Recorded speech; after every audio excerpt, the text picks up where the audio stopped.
Bismillahirrahmanirrahim. Welcome to Forward Public School e-learning class 8th. Subject English unit number 4 The Daffodils part 2 book exercises, and I'm your teacher Anam Khan. Now dear students, on page number 36 there is comprehension.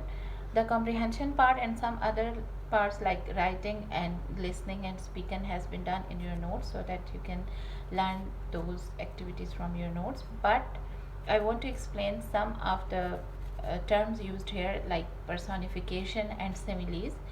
So what is personification? Personification is a figure of speech that attributes human nature and characteristics to something that is not human.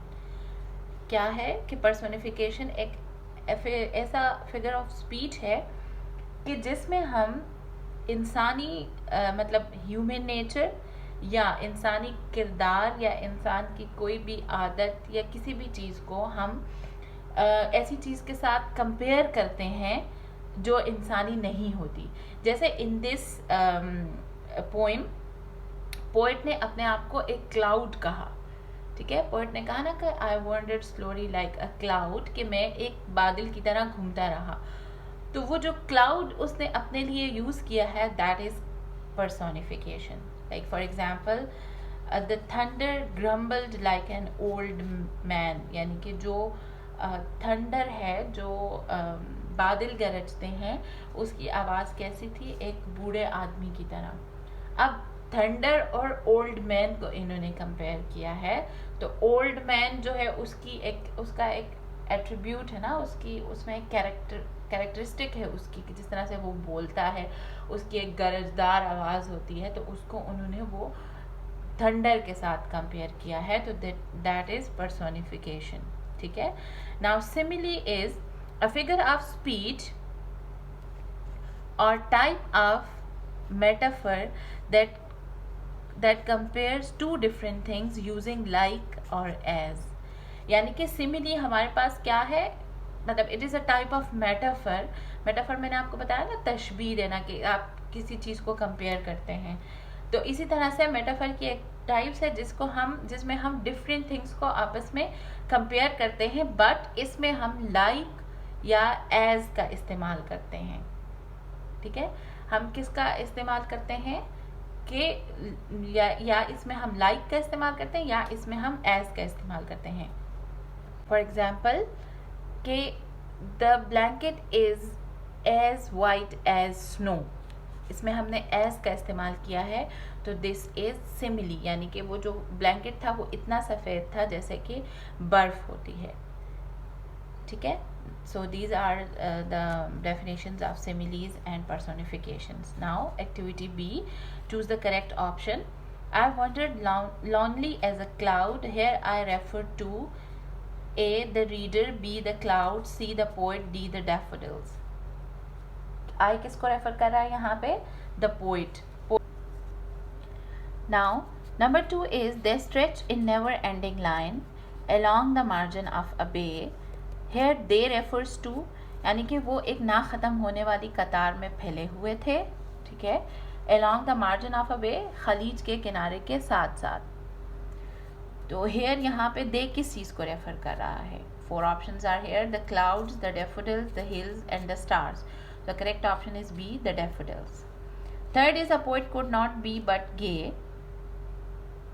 A poet could not but be gay in such a jocund company. Here jocund company refers to, यानी कि एक poet या एक शायर खुश होने के सिवा और क्या कर सकता है इतनी खुशकुन सोहबत में.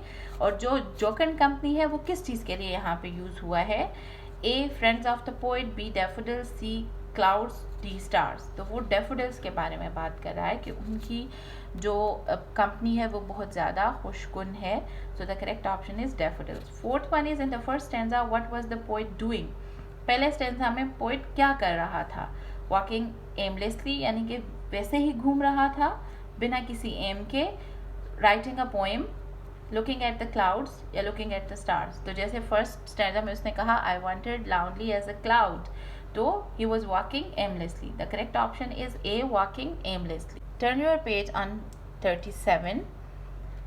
Fifth one is what wealth the show to me had brought, by wealth the poet means, यानी कि ये मंजर मेरे लिए क्या खुशी लाया है। तो यहाँ पे वेल्थ का क्या मतलब है, वेल्थ से पोएट का क्या मतलब है? A company, B gold, C pleasure, D money. So the correct option is C player, यानी कि ये मंजर मेरे लिए क्या खुशी लाया है। Now next is vocabulary. A, deduce the meaning of the following words, confirm your meaning from the dictionary, यानी कि आपने इनके मीनिंग्स लिखने हैं और पहले आपने फिर क्या करना है कि डिक्शनरी से भी कंफर्म करना है। तो ऑफ जो है वो शॉर्ट फॉर्म ऑफ ऑफन है, इसका मतलब है अक्सर, यानी कि repeated. Never ending, continuous. Glee, happiness और प्लेजर। ब्लिस, परफेक्ट हैप्पीनेस, ठीक है। Twinkle, to shine repeatedly. Sparkling, shining और brightly, shining brightly with flashes of light, ठीक है। Stretch, to draw out. Stretch मतलब फैला हुआ, to draw out. Now activity B is can you tell which line of the poem indicate, यानी कि आपने बताना है कि ये कौन सी लाइन में है। जैसे comparison of daffodils with stars, line number 7। Speaker's solitariness to that of a cloud, line number 1। यानी कि स्पीकर सॉलिटरीनेस कहते हैं अकेलेपन को, कि वो अपने अकेलेपन को बादल के साथ कंपेयर कर रहा था। तो कौन सी लाइन में है? पहली लाइन में। Comparisons of daffodils to a crowd of people, जब जहाँ पे कि जो उसने डैफोडिल्स को लोगों के हुजूम के साथ कंपेयर किया है, कौन सी लाइन में है? लाइन नंबर 16 में। Comparison of daffodils to dancing humans, कि उसने कंपैरिजन डैफोडिल्स का कंपैरिजन किया है नाचते हुए, रक्स करते हुए इंसानों के साथ, that is on line number 24। Now activity C, which word of the poem means the same as number of daffodils, यानी कि आप मुझे बताएं कि ये जो इसने कुछ वर्ड्स दिए हैं, ये कुछ फ्रेजेस भी हैं, कुछ वर्ड्स हैं, इस पोएम में इसका सेम मीनिंग क्या यूज हुआ है। जैसे नंबर ऑफ डैफोडिल्स को पोएम में होस्ट कहा गया है, glance glimpse, happy feeling glee, deep thought pensive mood, blessing bliss, ठीक है। Now in writing part, what is paraphrasing? This is poem, so let me tell you about what is paraphrasing. Paraphrasing क्या है? Paraphrasing जब आपको कोई भी stanza given होता है, यानी कि उर्दू में जैसे हम तशरीह कहते हैं, कि आपको जब पोएम का एक स्टैंजा गिवन होता है, आप क्या करते हैं, उसी पोएम को रीड आउट करते हैं, उसके जो डिफ़िकल्ट वर्ड्स होते हैं उनके मीनिंग्स देखते हैं, फिर आप उसको उसी स्टैंजा को रीराइट करते हैं अपने वर्ड्स में। मतलब एक ब्रीफली उसको आप रीराइट करके अपने अल्फाज में लिखते हैं, और जो उसमें मुश्किल अल्फाज होते हैं उनके मीनिंग्स ढूंढ के आप उसको बहुत सिंपल लैंग्वेज में, आप सिंपल वर्ड्स में लिखते हैं। एक पैराग्राफ की सूरत में आप उसको लिखते हैं, लेकिन उसमें जितने भी इम्पॉर्टेंट पॉइंट डिस्कस हुए हैं उन इम्पॉर्टेंट पॉइंट्स को डिस्कस करते हुए आप उनको अपने वर्ड्स में दोबारा से लिख लेते हैं। तो that is paraphrasing and that has been done in your notes, तो आप वहाँ से लर्न कर सकते हैं। Here on page number 34, how to summarize a poem, कि पोएम की आपने समरी कैसे लिखनी है, जिसको उर्दू में खुलासा कहते हैं। अगेन आपने पूरी पोएम को पढ़ना है, उसमें डिफ़िकल्ट वर्ड्स मीनिंग्स उसी तरह से आपने ढूंढने हैं। पैराफ्रेजिंग भी आपने कर ली, तो आपको समझ आ गया कि इस पोएम का थीम क्या है, इस पोएम में क्या क्या पॉइंट्स डिस्कस हुए हुए हैं। तो उसी तरह से उन पॉइंट्स को आपने इकट्ठा करके एक जगह पे, जैसे आपने पैराफ्रेजिंग अलग अलग की है उस तरह से आपने एक जगह पे उनको करके, तो आपने एक समरी की फॉर्म में उस पूरी पोएम को रीराइट करना है अगेन इन सिंपल वर्ड्स अपने अल्फाज में, जो आपको उस पोएम से समझ आया है। So that is already done in your notes, और आप वहाँ से ये लर्न कर सकते हैं। On page number 39 we have our grammar part. Activity A, use the correct form of present or past participle to fill in the blanks. मतलब ये आपको कुछ ऑप्शंस दिए गए हैं, इसमें से आपने देखना है कि अकॉर्डिंग टू द सेंटेंस कि इसमें प्रेजेंट पार्टिसिपल यूज़ हो रहा है या पास्ट पार्टिसिपल यूज़ हो रहा है, और आपने इन ब्लैंक्स को फिल करना है. Number 1 is his dash coat needs mending. Tattered, tattering, tattered, tatters. So his tattered coat needs mending. First one is the correct option. Second is a dash stone gathers no moss. Rolling, rolled, roll, rolls. So the correct option is a rolling stone gathers no moss. Third is a dash opportunity never returns. Losing, lost, loss, lose. So the correct option is a lost opportunity never returns. Fourth one is he kept me dash waiting, waited, wait, waits. He kept me waiting. Fifth one is she looked dash worried, worrying, worry, worries. She looked worried. Worried is the correct option. Now activity B is fill in the correct participle form, present participle, past participle. इसमें भी आपने participle forms देखना है कि इसमें कौन सा लग रहा है, present participle है या past participle है. Number 1 is he was sitting in an armchair dash a magazine. He was sitting in an armchair reading a magazine. B. Second, dash in the company for many years. He knew everyone and everything. Being in the company. Third is the cup with milk dash on the table. The cup with milk lying on the table. Fourth, dash each other for ages. They had a lot to talk about. Knowing each other for ages, they had a lot to talk about. Fifth, dash into a rich family. She got everything she wished for. Fifth one is married into a rich family.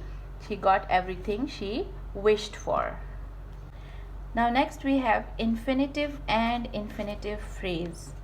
What is infinitive? Infinitive is base form of verb often preceded by to, and infinitive phrase consists of infinitive and related words.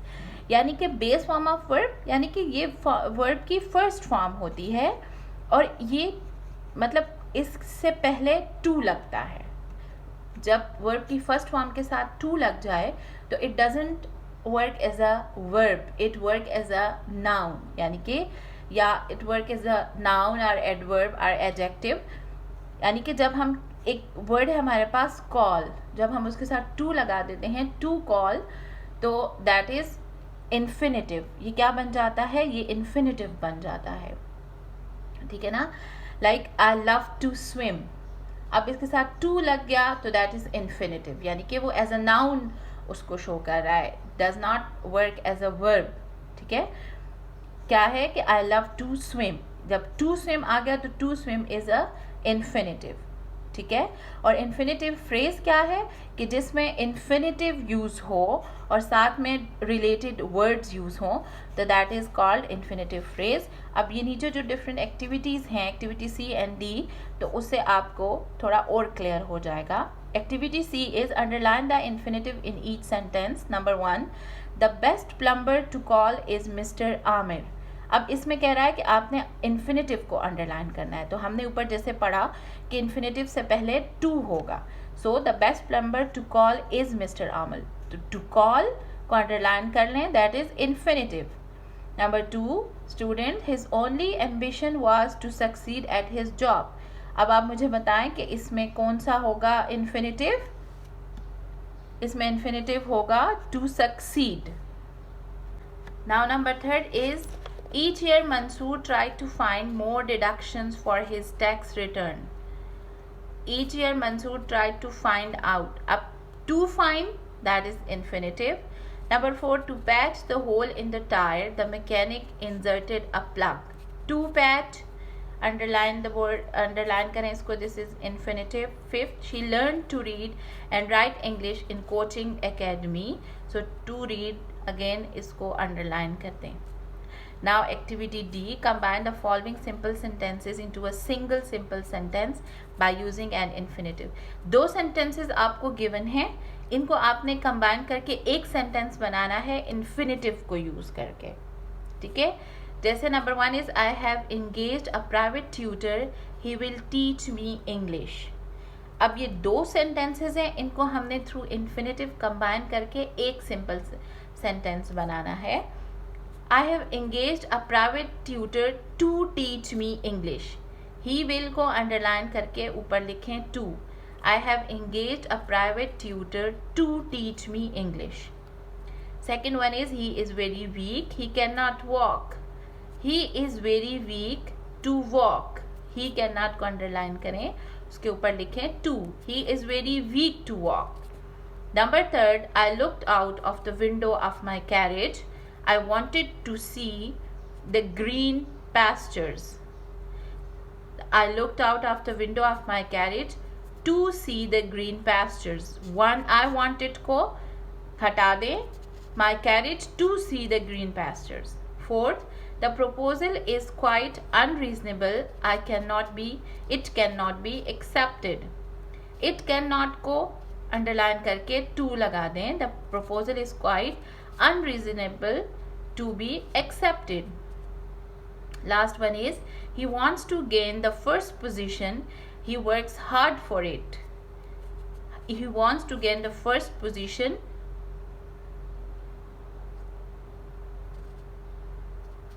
या इसको हम ऐसे करेंगे, he work hard to gain the first position. He work hard to gain the first position। ठीक है, जब इसमें हम इस सेंटेंस को पहले लेंगे he works hard for it, कि for it को हटा के he works hard to gain the first position। Next is gerunds and gerund phrases। अब what is gerund? A gerund is a verb plus ing used as a noun। कि verb के साथ जब हम ing लगा के उसको एज अ नाउन यूज करते हैं, that is a gerund. For example, swimming is good exercise. अब इसमें क्या, swimming is a gerund. The girls enjoy swimming. Now here swimming is the gerund. The best exercise is swimming. She was called it for swimming. ठीक है, ये सारे जितने भी swimming यहाँ पे यूज हुए हैं, दैट इज जेरंड। कि जब भी आप वर्ब के साथ ing फॉर्म लगा दें और वो एज अ नाउन यूज हो, तो दैट इज gerund। अब what is gerund phrase? gerund phrase ये है कि उसमें आपके साथ gerund के साथ कोई भी related words जब use होते हैं, तो that is called gerund। For example, swimming in the lake is good exercise। Now swimming in the lake, that is gerund phrase।